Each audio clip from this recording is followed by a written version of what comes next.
Para ser médico hay que tener una mente brillante. No cualquier persona puede ser médico, pero tener una mente brillante y ser genial no es suficiente para ser un buen médico. Se requiere del adorno de mucha inteligencia emocional. Se requiere de la práctica de valores y principios que guíen todas nuestras actuaciones.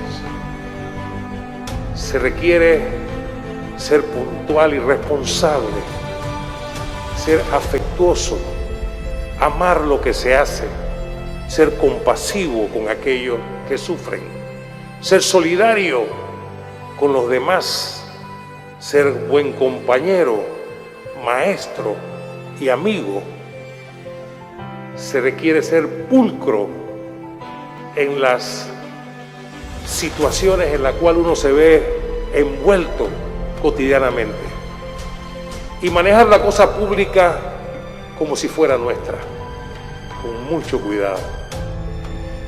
Para ser médico basta graduarse. Para ser buen médico nos falta vida, y eso es lo que hemos visto hoy. Muchas gracias.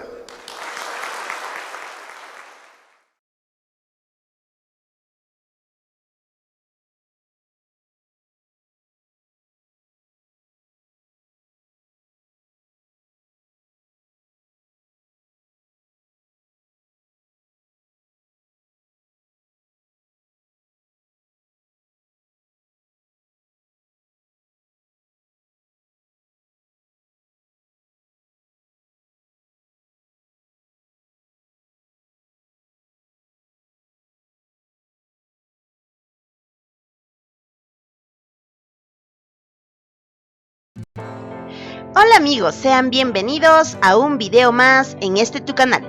El día de hoy hablaremos sobre Hipócrates y el juramento hipocrático.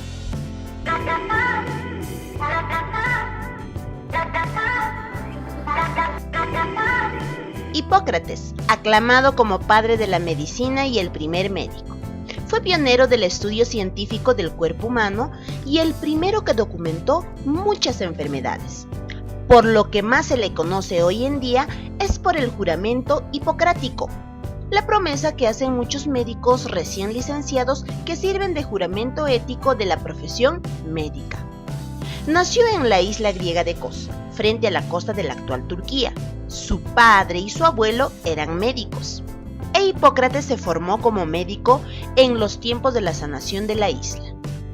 En la antigua Grecia se consideraba que las enfermedades eran castigos divinos y los tratamientos solían incluir oraciones y sacrificios a los dioses. Pero Hipócrates creía que las enfermedades tenían una causa natural y se podían curar a base de dieta o con medicinas. Después de fundar una escuela de medicina en Kos, Hipócrates viajó por las islas griegas, donde obtuvo mucho prestigio como sanador. También se cree que escribió los tratados hipocráticos, una recopilación de tratamientos médicos que contenía también el juramento hipocrático. Al igual que la de muchos otros pensadores de la Grecia antigua, la biografía de Hipócrates se escribió mucho después de que muriera, y no se conocen con certeza demasiados detalles de su vida, pero según algunas fuentes vivió unos 100 años y murió en la ciudad griega de Larisa. El juramento de Hipócrates. Tal vez la tradición más duradera en la historia de la medicina sea el juramento de Hipócrates. Este juramento fue escrito como un lineamiento de ética médica y aunque las palabras exactas han cambiado con los tiempos, el contenido general es el mismo. Un juramento de respeto para aquellos que impartieron su conocimiento sobre la medicina y para los pacientes, así como la promesa de tratarlos con el mejor conocimiento médico. El juramento hipocrático es un documento fundamental para la ética y deontología de la práctica médica. Fue atribuido a Hipócrates en la antigüedad, aunque investigaciones más modernas indican que podían haber sido escrito después de su muerte. Es probablemente el documento más célebre del corpus hipocrático. Recientemente se ha puesto en duda la autenticidad del autor del documento, que para algunos investigadores proviene de una presunta escuela pitagórica de medicina, de la que se tienen más noticias. Aunque hoy en día el juramento solo se utiliza raramente en su forma original, sirve de base para otros juramentos y leyes similares que definen las buenas prácticas y morales médicas. Los licenciados que están a punto de empezar la práctica médica tradicionalmente pronuncian este juramento. El juramento dice: juro por Apolo médico, por Esculapio, por Igea y Pancea, por todos los dioses y todas las diosas, tomándolos como testigos, que cumpliré, según mis fuerzas y mi capacidad, el juramento y el compromiso siguiente. Respetaré a mi maestro de medicina tanto como a los autores de mis días. Compartiré con él mis bienes y, si es preciso, atenderé a sus necesidades. Consideraré a sus hijos como hermanos, y si desean aprender la medicina, se las enseñaré gratis y sin compromiso. Comunicaré los preceptos, las lecciones orales y el resto de las enseñanzas a mis hijos, a los de mi maestro, a los discípulos ligados por un compromiso y un juramento según la ley médica, pero a nadie más. Dirigiré el régimen de los enfermos en provecho de ellos, según mis fuerzas y mi juicio, y me abstendré de todo mal y de toda injusticia. No entregaré veneno a nadie, si me lo piden, ni tomaré la iniciativa de tal sugestión. Tampoco entregaré a ninguna mujer un pesario abortivo. Pasaré mi vida y ejercitaré mi arte en la inocencia y la pureza. No operaré de mal de piedra. En cualquier casa que entre, iré para la utilidad de los enfermos, guardándome de toda mala acción voluntaria y de corrupción, y sobre todo de la seducción de mujeres y de muchachos, libre o de esclavos. De todo aquello que vea u oiga en la sociedad durante el ejercicio de mi profesión, e incluso fuera de ella. Callaré lo que no necesita ser nunca divulgado, considerando la discreción como un deber en semejante caso. Si cumplo este juramento sin infringirlo, seré honrado siempre por los hombres. Si lo violo y soy perjuro, que mi suerte sea contraria. Como es claro, la organización del juramento está dividida en dos partes. La primera parte especifica los deberes del estudiante hacia su maestro y sus obligaciones al transmitir el conocimiento médico, mientras que la segunda parte es un breve resumen de la ética médica. Sin embargo, como esta segunda parte no es consistente con los principios y las prácticas del propio Hipócrates, se ha supuesto que él no fue el único que lo redactó, y algunos de los argumentos son los siguientes. Una inconsistencia inmediata en la prohibición del aborto, ya que en el Corpus Hippocraticus contiene varias alusiones a los métodos para abortar y el uso de presarios. Además, las prohibiciones del juramento no hacen eco a los sentimientos del público en general, ya que en la época griega, igual que en la romana, el aborto se practicaba sin escrúpulos. Una segunda discrepancia entre el juramento y los principios hipocráticos en general es la prohibición del suicidio, ya que en la antigüedad esto no era censurado. El suicidio era visto como un alivio para la enfermedad. Era justificado el suicidio. Tanto así que en algunas ciudades o estados era una institución legalizada para las autoridades. En las religiones antiguas tampoco se prohíbe el suicidio. Además, los griegos no pensaban que era un castigo eterno para los que terminaban su vida en esa forma, y las leyes y religiones dejaban libres a los médicos para hacer lo que su conciencia les permitiera. La posición tomada en el juramento parece estar de acuerdo con los principios de los pitagóricos, ya que entre todas las escuelas griegas de filosofía, solo ellos sancionaban el suicidio y el aborto. El juramento también está de acuerdo con las prohibiciones pitagóricas contra los procedimientos quirúrgicos de todo tipo y contra el derramamiento de sangre, ya que se creía que había residuo en el alma. De nuevo, esta prohibición contra cortar es especialmente contraria a varios tratados en el Corpus Hippocraticus, donde hay extensas reseñas sobre técnicas quirúrgicas y los procedimientos de las salas de operaciones. El juramento de Hipócrates puede haber sido crítico entre el siglo VI a.C. y el siglo IV después de Cristo. Ha sido el ejemplo de ética médica que no es raro que, aunque incorrectamente atribuido a su totalidad a Hipócrates, se ha mantenido como el símbolo de la actitud de los médicos. La prohibición contra el aborto y el suicidio estaban y aún están de acuerdo con los principios de la Iglesia cristiana. Además, la primera referencia, el juramento fue en el siglo I después de Cristo y pudo haber sido adecuado poco después, porque llenaba los ideales religiosos de esa época. Sin embargo, es irónico que con toda la influencia religiosa y implícita el juramento sea asociado con Hipócrates, el médico que separó la medicina de la religión y la enfermedad de las explicaciones sobrenaturales. Este video entonces fue del episodio Explorando el Origen. No olvides comentar, darle like, compartir este video y sobre todo suscríbete a nuestro canal, activa la campanita de notificación para que cuando subamos video nuevo seas el primero en ver.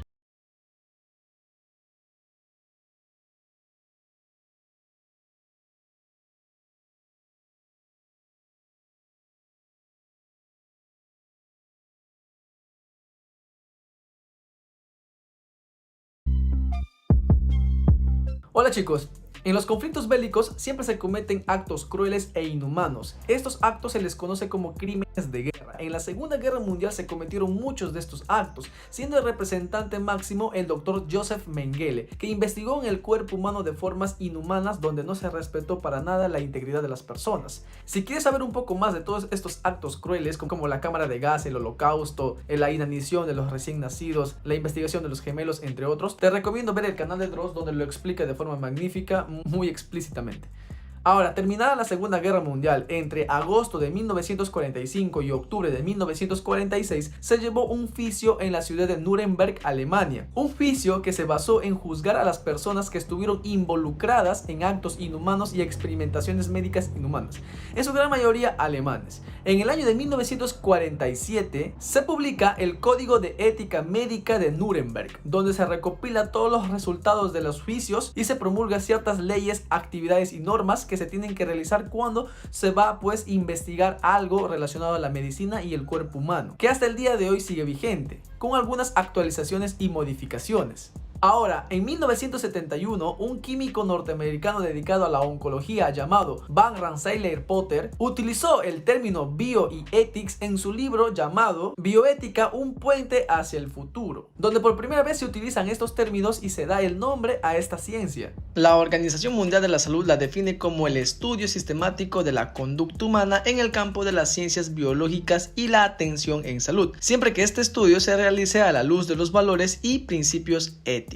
Ahora, la bioética como ciencia tiene 4 principios fundamentales que se tienen que respetar y ejercer. Estos son la autonomía, beneficencia, no maleficencia y la justicia. La autonomía se refiere al concepto de honrar los derechos individuales y la autonomía. Este respeto está expresado en el proceso de consentimiento informado, el cual constituye un derecho del paciente y un deber del profesional de la salud, pues las preferencias y los valores del paciente son primordiales desde el punto de vista ético. O sea que el paciente es quien debe decidir. Tiene un carácter imperativo y debe respetarse como norma, excepto cuando se dan situaciones en las que las personas pueden ser no autónomas o presentan una autonomía disminuida. En el caso, por ejemplo, de los menores de edad, personas en estado vegetativo o con daño cerebral, entre otros más, siendo necesario en tal caso justificar por qué no existe autonomía o por qué ésta se encuentra disminuida, buscando un nuevo representante en esta situación, en este principio. La beneficencia es simple, chicos, es la obligación de actuar en beneficio del otro, promoviendo los legítimos intereses del paciente y suprimiendo los perjuicios.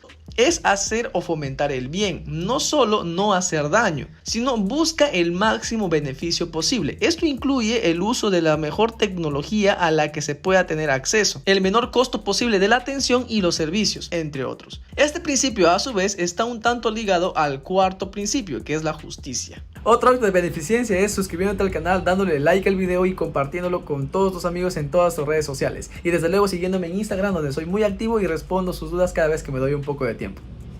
La no maleficencia es abstenerse intencionalmente de realizar acciones que puedan causar daño o perjudicar al paciente. Es un imperativo ético válido para todos, no solo en el ámbito de la salud, sino también en todos los sectores de la vida humana. El principio quiere que nosotros no hagamos intencionalmente un daño o una lesión innecesaria al paciente, ya sea por actos de comisión o de omisión.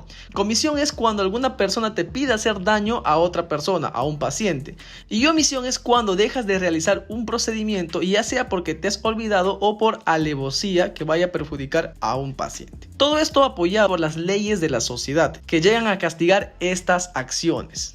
Y por último, la justicia. El principio de la justicia en las ciencias de la salud se define generalmente como una forma de imparcialidad, basados entre otras cosas en una distribución equitativa de los beneficios y responsabilidades relacionadas con la salud. Implica la no discriminación o exclusión de los beneficios de la atención médica y salud en general a las personas, ya sea por razón de sexo, estado civil, grado de educación, etnia, nivel social económico, creencias, entre otras cosas. Un ejemplo sería que un hospital público tiene el mismo derecho de ser intervenido quirúrgicamente por un neurocirujano, una persona que sufrió un aneurisma, ya sea un abogado importante como un campesino que se dedica a la agricultura. Todos tienen el mismo derecho. Y bueno, chicos, esto es lo esencial que tienen que comprender en este tema. Luego vienen los dilemas éticos en la salud, que podremos verlo en otro video. Por favor, comparte este canal con tus amistades para que el canal siga creciendo. Ánimo y éxitos en tus estudios. Gracias por ver el video. Nos vemos a rato.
Hola, ¿cómo están? En este video vamos a hablar de la ética médica, que se ha preguntado, aunque muy poco, pero se ha preguntado y que todo el mundo debería saber, ¿cierto? Así que empecemos con los principios de la ética médica. El primer principio es el principio de beneficencia, luego viene el de no maleficencia, luego el de autonomía y luego el de justicia. Y vamos a verlos con algún detalle que significa cada uno y con algunos ejemplos, en el sentido en que eso es lo que habitualmente se pregunta en el Alumnacom.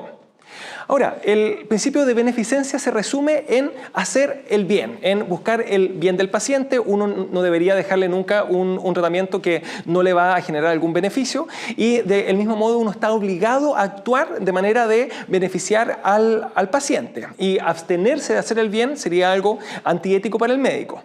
Por otro lado está el de no maleficencia, y que quede bien claro, esto significa no dañar, y no hacer el mal no es lo mismo que hacer el bien, aunque Arjona diga lo contrario. Ya esos son dos principios totalmente distintos y hay que saber diferenciarlo en las preguntas del Alumnacom. Pero a grandes rasgos uno debería abstenerse de realizar cualquier cosa que ya sea en realidad o de una manera potencial pueda perjudicar a nuestro paciente. Luego está el de la autonomía, que es el respetar la autonomía de las personas, que a grandes rasgos es el consentimiento informado.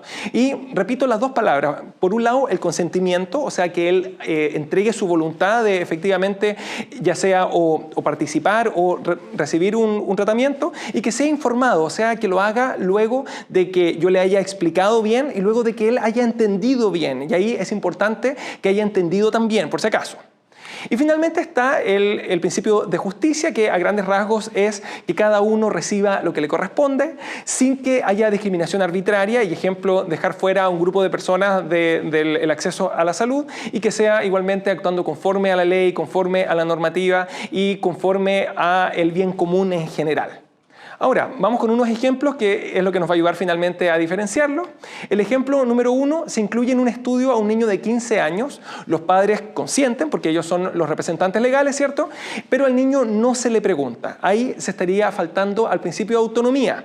Si bien legalmente la única persona que debe consentir acá es su representante legal, la verdad es que éticamente a alguien de 15 años ya tiene el discernimiento suficiente y la autonomía suficiente como para que su opinión sea valiosa, y obviamente hay que preguntarle, y si es que él no está dispuesto a participar, en ese caso no se lo debería incluir. Ahora, obviamente hay que cumplir con la ley también y hay que preguntarle a los padres también. Segundo caso, se realiza un estudio que compara un nuevo medicamento versus el placebo y no se informa a los participantes que pueden recibir un placebo. En este caso, como no se estaría dando la información, aquí no habría un consentimiento informado. Si bien el paciente sabe que va a participar en un estudio y él dio su consentimiento para estar ahí, la verdad es que debe hacerlo informado, sabiendo que uno de los riesgos es que reciba efectivamente un placebo, o sea, algo que no le va a servir en realidad para su enfermedad. El siguiente caso es, además, en ese mismo estudio existía un tratamiento bueno, ¿ya? Y yo le estoy dando un placebo en vez de darle como alternativa el tratamiento ideal, el que existía desde antes. Ahí habría una falta al principio de beneficencia, en el sentido en que recuerden que teníamos la obligación de beneficiar al paciente. Y en este caso era la obligación de no comparar el nuevo tratamiento con un placebo, sino que compararlo con un medicamento que ya sirviera, ¿ya? A menos, claro, que fuera una enfermedad banal, que da lo mismo, pero si es una enfermedad importante, yo no puedo llegar y comparar antibióticos versus placebo en una meningitis, por ejemplo. Y finalmente, un laboratorio da viajes a médicos que recetan mucho sus medicamentos, ¿ya? Y eso ocurre en la vida real, por si acaso, y es una de las faltas éticas como más frecuentes. Y acá la verdad es que se afecta por un lado el principio de justicia, en el sentido en que se está recibiendo una cosa que no se merece, en el sentido en que nadie debería tener como un premio por un laboratorio por recetar un medicamento de ese laboratorio, porque los médicos deberíamos indicar los medicamentos en base a lo que dice la medicina y no en base a lo que me convenga.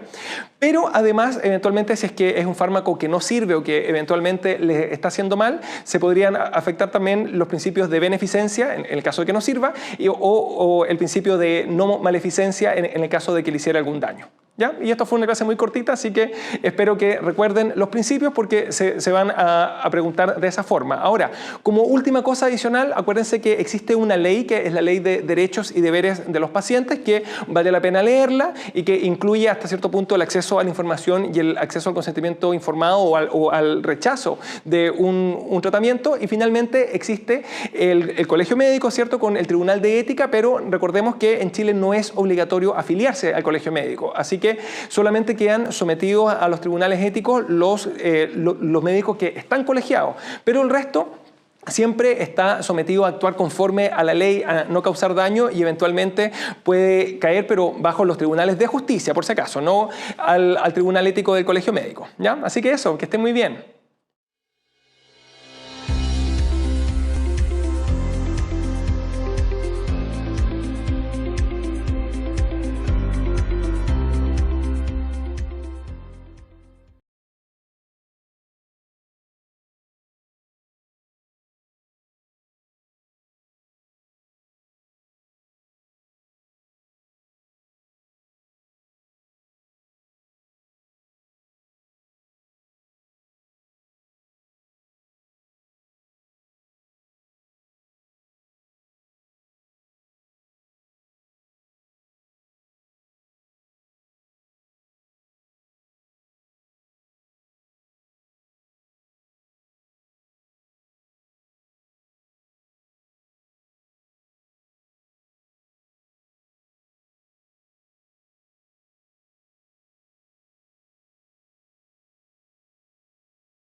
Fix the pulse ox to the palm.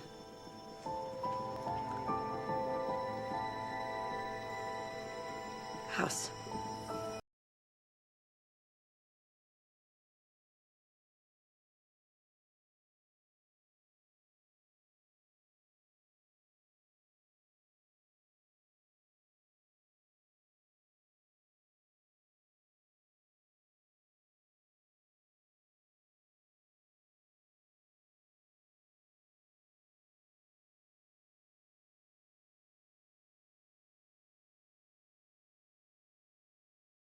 Paciente actúa con conocimiento, sin influencias externas. La no maleficencia es el hecho de no haber o provocar daño intencional hacia el enfermo. La beneficencia supone la obligación moral de actuar en beneficio de los otros. Y finalmente la justicia se refiere a que las personas tienen derechos iguales, es decir, deben ser. Viene del griego ethos, que significa el lugar donde uno vive, y se define como manera de ser. El ser humano construye su ethos a partir de la repetición progresiva de actos que dan lugar a la formación de hábitos, y estos forman la conducta humana. En un sentido práctico, los propósitos de la ética y de la moral son muy similares. Ambas son responsables de la construcción de la base que guiará la manera de ser, la conducta del hombre y de la mujer, determinado por su carácter, su altruismo, su virtud y su forma de comportarse en la sociedad. Ambos términos están destinados a distinguir a las buenas y a las malas conductas. Sin embargo, la ética es más reflexiva al cuestionarse el por qué se consideran válidas algunas conductas y otras no. La ética como ciencia es un conjunto de conocimientos derivados de la investigación de la conducta humana, al tratar de explicar las reglas morales de manera racional. Entonces, la ética obliga a la reflexión sobre nuestras creencias, prácticas y juicios morales. Por tanto, comprende un proceso de valoración que provee las razones para evaluar el por qué algo es bueno o es malo. Es una actividad consciente del ser humano, que influye a su vez y refleja la realidad personal y contextual. Sin embargo, la ética no solo estudia lo que se hace, sino también lo que se deja de hacer por negligencia, mala planeación y falta de previsión. Deontología. Dentro de la ética normativa se encuentra la llamada deontología, por lo que podemos decir que es una rama de la ética. Su origen etimológico también viene del griego deontos, que significa deber y obligación, y logía, que significa estudio. A la deontología se le conoce como la teoría del deber, por lo que podemos decir que cuando se habla de un código deontológico, estamos haciendo mención a normas y a valores que se llevan a cabo en una actividad profesional. Lo lógico es que la mayoría de profesiones cuenten con un código deontológico, en el que se formulen las obligaciones y el resto en el trabajo, aunque también estas pueden estar condicionadas por lo que cada conciencia humana diga. En la medicina, el código deontológico sería el secreto profesional o la relación del médico con sus pacientes. Cuando todo ello se lleva a cumplir, se estaría cumpliendo las directrices que marca la deontología. Derecho. La palabra proviene del vocablo latino directum, que significa no apartarse del camino, seguir el sendero señalado por la ley, lo que se dirige o es bien dirigido, por lo que consiste en un conjunto de normas que imponen deberes y reglas, que confieren facultades, que establecen las bases de la convivencia social, y cuyo fin es dotar a todos los miembros de la sociedad de los mínimos de seguridad, certeza, igualdad, libertad y justicia. Los principales derechos son derecho a la vida, derecho a la identidad, derecho a vivir en familia y derecho a no ser discriminado. Bioética. El oncólogo holandés Van Potter, a quien se le atribuye el primer uso de la palabra bioética por la estrecha relación entre el mundo de la ciencia de la vida y sus hechos con los valores éticos, determinó que por lo tanto la ética es el estudio sistemático de la conducta humana en el ámbito de las ciencias de la vida y del cuidado de la salud, examinada a la luz de los valores y de los principios morales, y se le reconoce siempre la finalidad práctica de servir para orientar decisiones importantes y defender precisamente la vida. Dentro de los principios fundamentales de la bioética tenemos 4, que es la autonomía, que es la capacidad que tienen las personas de deliberar sobre sus finalidades personales, así como de actuar bajo sus propias decisiones. El segundo es la no maleficencia, que consiste en no producir daño y prevenirlo. Incluye no matar ni provocar dolor o sufrimiento, así como tampoco producir incapacidades. El tercero es la beneficencia, que consiste en la obligación moral de actuar en beneficio de los demás, o lo que viene a ser hacer el bien. Este principio también engloba curar el daño y promover el bienestar o el bien. Y finalmente tenemos la justicia. Es la igualdad en la distribución de cargas y beneficios. De hecho, el criterio que se utiliza para saber si una actuación es o no ética, desde el punto de vista este principio es valorar si es equitativa.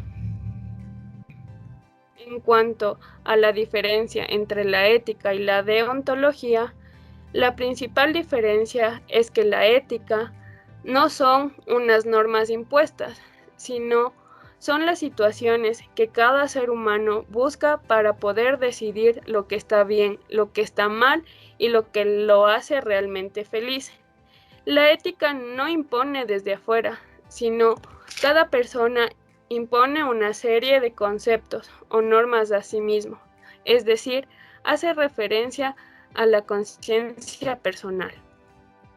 Mientras que la deontología es el conjunto de normas a seguir, está orientada al deber, cuenta con normas y códigos destinados a los profesionales de diferentes tipos de trabajo, está ubicada entre lo moral y el derecho.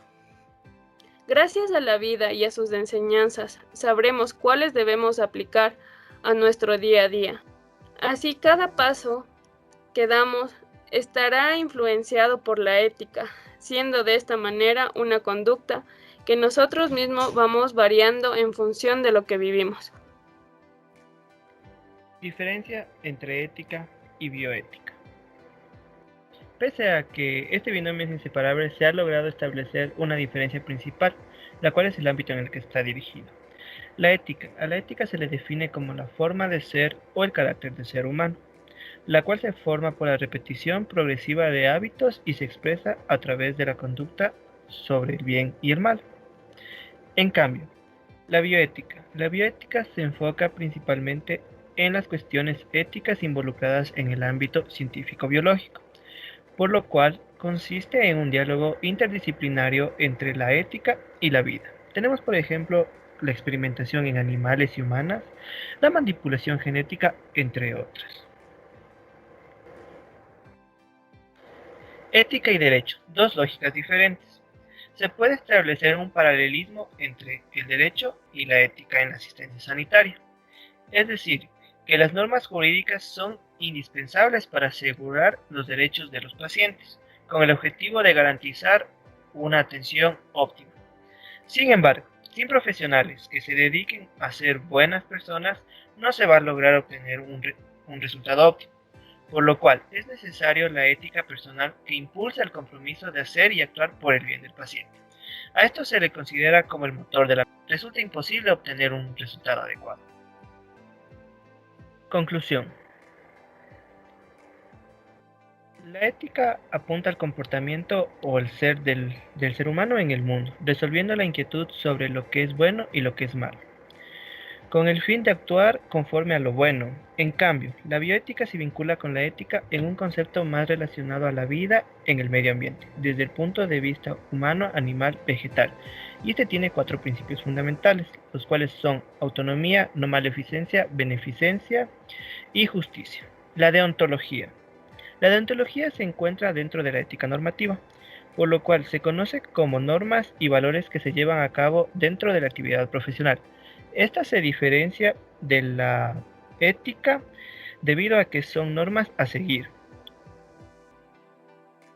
Derecho. Consiste en un conjunto de normas que imponen deberes y reglas que confieren facultades con el único objetivo de brindar seguridad, igualdad, justicia y libertad. Muchas gracias por su atención.